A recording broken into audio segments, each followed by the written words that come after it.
Hi viewers, if you are watching my channel Sudha 13 Biology for the first time, please subscribe and press the bell icon so that you will get notifications further. And if you like my videos, please share it so that it will be useful for many students at present. And for today's session, I would like to discuss about the structure of nephron.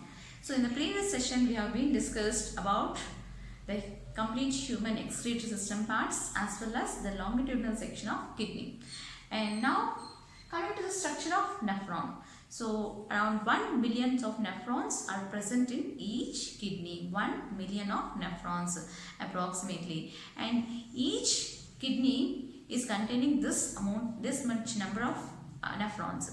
And now coming to the function. So nephrons are considered as structural and functional unit of kidneys. So nephrons are considered as structural and functional unit of kidneys. So this is the structure of nephron, which are considered as structural and functional units of kidneys. And now this nephron structure includes glomerulus as well as tubular part. So the glomerulus is nothing but it is a network of blood capillaries. So it is network of blood capillaries. So it is being branched from renal artery. So renal artery, and then which is branching in the form of afferent arteriole, which leads into a network of blood capillaries, that is nothing but glomerulus. So this glomerulus, it is arranged in the form of tuft of coil-like structures. So it is in the form of network of capillaries which is present inside this or enclosed inside this cup-shaped structure called as Bowman's capsule. So afferent arteriole is wider and it is entering the glomerulus, whereas efferent arteriole is narrow and it is leaving the glomerulus. And this complete glomerulus is enclosed in a cup-shaped structure called as Bowman's capsule. And now this Bowman's capsule is also lined by simple squamous epithelium. So it is lined by simple squamous epithelium. So when we see the structure of this Bowman's capsule, you can see the glomerulus which is enclosed in a cup-shaped structure called as a Bowman's capsule. And this Bowman's capsule which has inner layer and outer layer. So the inner layer is called as visceral layer. So what is inner layer? It is called as inner layer is visceral layer. On its inner side of this, it has podocytes. So these are podocytes which are present on its inner side. So these podocytes which are arranged in a closed manner, intricate manner and leaving small pores, that is called as slit pores. So through which the filtration will be taken place.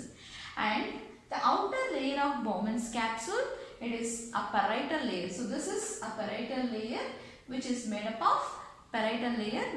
of simple squamous epithelium. And now in between these two layers, that is the endothelial cells of glomerulus, that means the lining of this glomerulus, the endothelial cells of glomerulus and the epithelial lining of Bowman's capsule. The membrane which is present in between this, it is called as basement membrane. So I'll tell you once again. So the endothelial cells, in between the endothelial cells of glomerulus and epithelial lining of Bowman's capsule, a special membrane which is present, that is called as basement membrane. So wherever there is the presence of epithelial cells, you can find the basement membrane which is supportive for the epithelial cells in giving nourishment as well as nutrition. So in between these two layers, there is presence of basement membrane, and this complete, we call it as filtration membrane. So even the glomerulus also, which is in the form of, if you imagine this is a flute and this contains openings, you can see the openings which are present in the flute. So even in the glomerulus also, you can see the small pores which are also called as fenestrations. So this glomerulus which is containing this network of blood capillaries also contains small openings, that is called as small pores, which are also called as fenestrations. So these are fenestrations through which the blood will be filtered and then passing through this basement membrane and then through this Bowman's capsule membrane lining, that is podocytes, that is openings which are present, that is through slit pores the filtration will be done, the blood filtration will be done. So this entire membrane is called as filtration membrane. And now the glomerulus with entire Bowman's capsule, we call it as Malpighian corpuscle or Malpighian body. So the glomerulus and cup-shaped Bowman's capsule, which is called as, together we call it as Malpighian body or Malpighian corpuscle. And now the lumen which is present inside this Bowman's capsule, okay, the space which is called as lumen. And this, from this lumen, this will be leading into the proximal convoluted tubule. So the tubular part starts from the Bowman's capsule itself, the renal tubular part. So as we said that the nephron constitutes glomerulus and tubular part. So that is renal tubular part, it starts from Bowman's capsule and next leading to proximal convoluted tubule, that is PCT, which is made up of cuboidal epithelial cells. So these are cuboidal epithelial cells with brush border, very important for NEET. Okay, so this is cuboidal, PCT is lined with cuboidal epithelial cells with brush bordered epithelium. Okay, so they have cuboidal epithelial cells with brush border, and so this helps in increasing the absorption area. So increase the surface area for absorption, that is in the PCT. And in PCT there is more number of mitochondria. See here, there is more number of mitochondria which are present, which help in providing the energy source, because here the absorption which will be by active absorption process will be occurring. So they require more amount of energy for this active absorption, and for that purpose the more number of mitochondria are present in PCT. And this nephrons, so now let's see the remaining part of this nephron.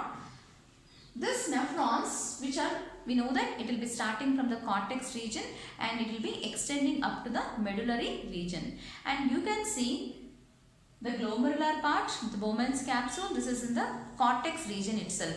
And PCT also is in the cortex region. And even DCT is also in the cortex region. So now this PCT, which leads into a loop of Henle's or Henle's loop towards the medullary region. So this is a hairpin loop-like structure which is in the form of U-shaped structure. So that is called as Henle's loop. And this Henle's loop is again divided into two regions. So that is, this is descending limb of Henle's loop where the filtrate will be passing down. Okay, this is descending limb, and next this is ascending limb of Henle's loop. So descending limb of Henle's loop is made up of simple squamous epithelium, and coming to ascending limb of Henle's loop, which is moving towards the upper side. So it is again divided into two regions. So this is narrow part of ascending limb and this is a wider part of ascending limb of Henle's loop. And this narrow part, which is made up of simple squamous epithelium. So this is also simple squamous, even this is also simple squamous. And then which is this part of a Henle's loop of ascending, it is called as proximal ascending limb of Henle's loop, which is made up of simple squamous epithelium. And next it moves towards the distal part of ascending limb of Henle's loop, which is made up of again cuboidal epithelium. So this epithelium is cuboidal epithelium, and this is distal part and of ascending limb of Henle's loop, and which further leads to DCT, that is distal convoluted tubule, that is present in the cortex region. So you can see this region. Okay, so PCT and DCT as well as the Malpighian corpuscle, they are present in the cortex region. So this Henle's loop is extended towards the medullary region. Okay, so now DCT, which is being present in the cortical region, and this DCT is also lined by cuboidal epithelium. So it is also made up of cuboidal epithelium, and which further leads to collecting duct. So even collecting duct is also of cuboidal epithelium. And number of tubules, these are collecting tubules which join into the collecting duct. So this collecting tubules, all these collecting tubules join to collecting duct. And group of collecting ducts. So this group of, you can see here, a group of collecting ducts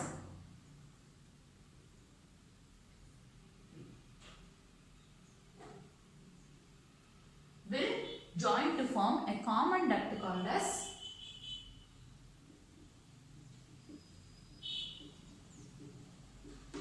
duct of Bellini, which opens into the renal pyramid and towards the papillae region. So renal papillae region. So this in the renal pyramid.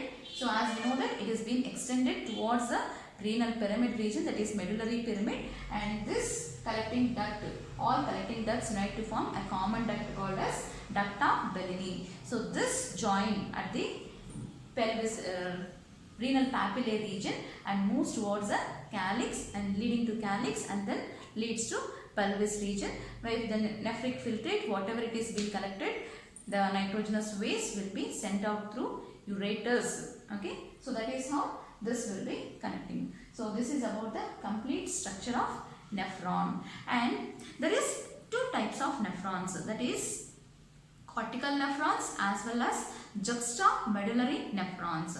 So what is the difference which can be seen in between cortical nephrons and juxtamedullary nephrons? So this cortical nephrons which are present more in the cortex region, whereas juxtamedullary nephrons which will be present more to, which will be extended more towards the medullary region. From the cortex region, this will be extended towards the medullary region. So if you see like this, so this is cortex and this is medulla region. You can see a glomerulus and complete Malpighian corpuscle with Bowman's capsule, and now this will be extending through PCT and then which will be extending towards the medullary region as Henle's loop into the medullary region.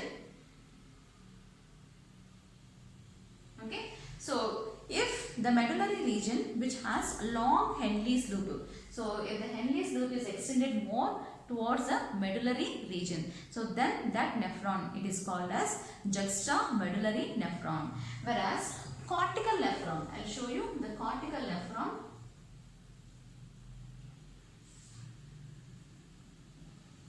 Which will have very short Henle's loop, which will be extended only little towards the medullary region. So such kind of nephrons, they are called as cortical nephrons, whereas this kind of nephrons with a long Henle's loop, they are called as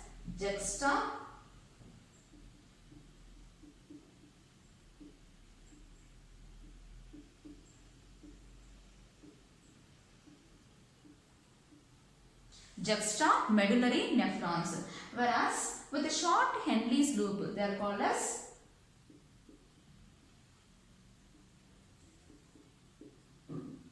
cortical nephrons. With a short Henle's loop extended towards the medullary region, they are called as cortical nephrons. And now you can see from the efferent arteriole, a tubular network which is being arising, which is called as peritubular network, which coils around the PCT and DCT, that is proximal convoluted tubule and distal convoluted tubule in the cortex region, and extends towards the medullary region, which coils around the loop of Henle. So that is called as vasa recta, which finally joins the renal vein. So this coil-like structure, which we call it as vasa recta, which is present in the medullary region around this Henle's loop. So this vasa recta is present only in the juxtamedullary nephron. So this is the structure of juxtamedullary nephron, which has long Henle's loop as well as vasa recta around this long Henle's loop. So the capability of producing the concentrated urine is mainly depending upon the length of Henle's loop as well as the vasa recta also helps in sending the concentrated urine out. Okay, so it helps in formation of the concentrated urine in the medulla region. So the capability of producing the concentrated urine depends upon the length of Henle's loop in the medullary region. But the 85% of the nephrons are cortical nephrons and remaining percent is only juxtamedullary nephrons, which are very few in number. So this is a major difference which can be seen in between juxtamedullary nephrons as well as cortical nephrons. So in juxtamedullary nephrons, vasa recta is present but absent or reduced in cortical nephrons. In juxtamedullary nephrons, long Henle's loop is present in the medullary region but not again in the cortical nephrons. So this is the major differences which we can see in between them. So the main purpose of this, which is maintenance of long Henle's loop and vasa recta to produce concentrated urine out. So this is about the structure of nephron and even types of nephrons. In the next session, we will see about the formation of urine. Thank you.